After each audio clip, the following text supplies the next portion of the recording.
एक जंगल में एक कौवा रहता था। जब वह बड़ा हुआ तो उसे एक हिरण जंगल में घास खाता हुआ दिखाई दिया। कौवा बहुत समझदार था। वह पेड़ पर बैठकर हिरण से बातें करने लगा। कौवा, कैसे हो हिरण भाई? हिरण, मैं तो ठीक हूं, लेकिन तुम क्यों पूछ रहे हो? कौवा, मैं बहुत दिनों से तुम्हें यहां आते देख रहा हूं। तुम मुझे बहुत अच्छे लगते हो। क्या तुम मुझसे दोस्ती करोगे? हिरण, हां, क्यों नहीं। मैं तुमसे अवश्य दोस्ती करूंगा। आ जाओ, मेरी पीठ पर बैठ जाओ। मैं तुम्हें घुमाने लग जाता हूं। कौवा हिरण की पीठ पर बैठ जाता है। हिरण तेजी से दौड़ने लगता है। कौवे को बहुत मजा आता है। कौवा, भाई मुझे उड़ने में मजा आता था, लेकिन जमीन पर दौड़ने का अलग ही मजा है। उस दिन से हिरण कौवे को दिन भर अपनी पीठ पर बैठाकर दौड़ता रहता था। उसके बाद दोनों उसी पेड़ के नीचे आकर बैठ जाते। शाम के समय हिरण अपने झुंड में वापस चला जाता। एक दिन जब हिरण झुंड में वापस जा रहा था, तो एक सियार उसे देखता है। सियार के मुंह में पानी आ जाता है।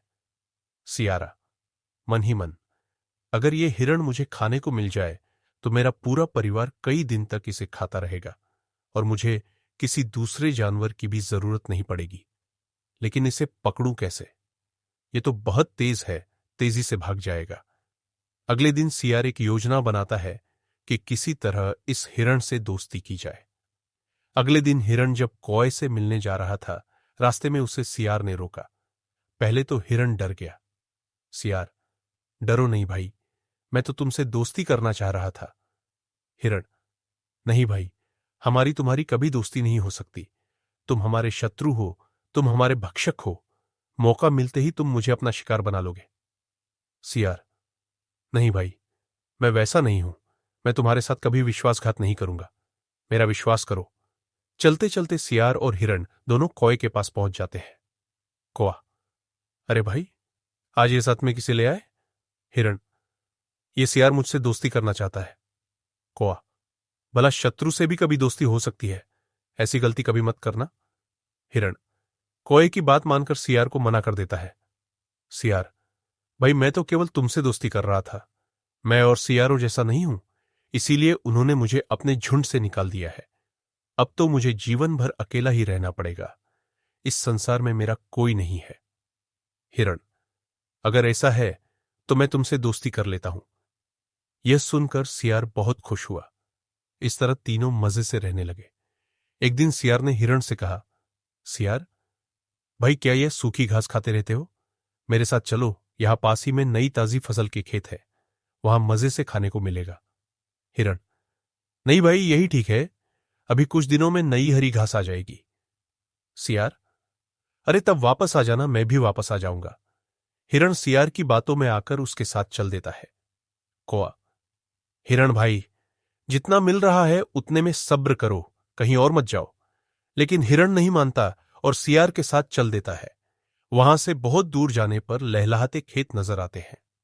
सियार, देखा भाई, मैंने कहा था ना कि मजा आ जाएगा। अब यहां मजे से खाओ। हिरण जल्दी से खेत में खाने पहुंच जाता है। कुछ ही देर में उसका पेट भर जाता है। पूरा दिन खेत में घास खाकर हिरण सियार के संग वापस कौवे के पास आ जाता है। इसी तरह कई दिन तक खेत में खाता रहता है। इधर खेत का मालिक किसान बहुत परेशान हो जाता है। एक दिन वह खेत में जाल बिछा देता है। हिरण जैसे ही घास खाने जाता है, जाल में फंस जाता है। हिरण, अरे सियार भाई, मुझे बचाओ, मैं फंस गया। कुछ देर आवाज देने पर सियार वहां आ पहुंचता है। हिरण को फंसा देखकर सोचता है, अब यह यहां से भाग तो पाएगा नहीं। रात को इस पर हमला कर दूंगा। जब घायल हो जाएगा तो जाल काटकर इसे घर ले जाऊंगा। आज तो मेरे बच्चों को इसे खाने में मजा आ जाएगा। कुछ देर में सियार हिरण के पास पहुंच जाता है। सियार, अरे हिरण भाई, यहां जाल में कैसे फंस गए? हिरण, अरे अब बातें मत करो, जल्दी से ये जाल काट दो, कहीं खेत का मालिक आ गया तो मुझे मार डालेगा। सियार, लेकिन भाई, मैंने तो बहुत दिनों से कोई शिकार नहीं किया। मेरे दांत पैने नहीं है। मैं अभी जाता हूं, दांतों को पत्थर पर घिसकर पैना कर लेता हूं, फिर सुबह आकर तुम्हें बचा कर ले जाऊंगा। यह सुनकर हिरण को बहुत गुस्सा आता है और सियार वहां से कुछ दूर जाकर एक झाड़ी के पीछे छिपकर तमाशा देखने लगता है। इधर कौवा जब देखता है शाम होने को है, हिरण वापस नहीं आया, तो वह उसे देखने पहुंच जाता है। उसे जाल में फंसा देखकर कौआ उसके पास पहुंच जाता है। कौआ, हिरण भाई, मैंने मना किया था यहां आने को, और वो तुम्हारा दोस्त कहां है? हिरण, नाम न लो उसका, वह तो बहाना बनाकर चला गया। तुम ये जाल काट दो। कौआ, भाई मेरी चोंच से ये जाल नहीं कटेगा। तुम एक काम करो, यहां ऐसे सांस रोककर पड़ जाओ जैसे मर गए हो। पेट को बाहर तक फुला लो, और जब मैं शोर मचाऊं तब भाग लेना। हिरण ने ऐसा ही किया।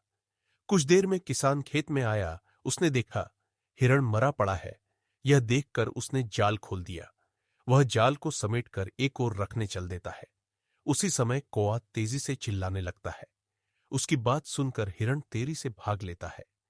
किसान पलट कर देखता है तो वह एक डंडा फेंक कर मारता है।